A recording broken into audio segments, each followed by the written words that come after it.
رئیس علمای جمهوری خودمون حاجی امان‌الله نعمت‌زاده، مرحمت پدر بزرگوار چند سخنی خود را به تماشابینان تقدیم داشتید.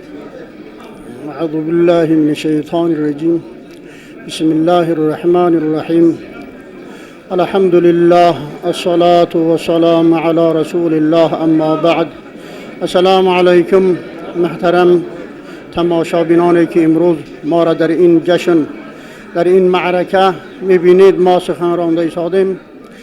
من امروز برای این جشنی که در این معرکه شده است، در این سرزمین، در این جمهور، شخصا در دوشنبه شهر مرافان، من خودم شخصا بسیار خرسند هستم که این یک معرکه هست که معرکه ملت، آشکار کردنی پایداری ملت، که این ملت در اصل چی بود با به اصلی خود گشت.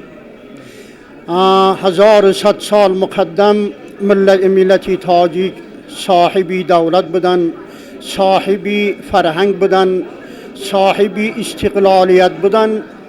چندین سالهایی که استقلالیت از دستی این ملت رفته بود، خداوند متعال به فضل خودش این ملت را صاحبی استقلالیت کرد، صاحبی فرهنگ کرده ایستاده است.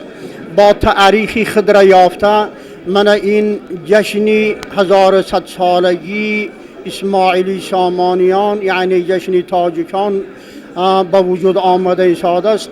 این یکی از اقدام‌های نیکی سرداری دولتمان محترم امام علی شریف رحمان می شود.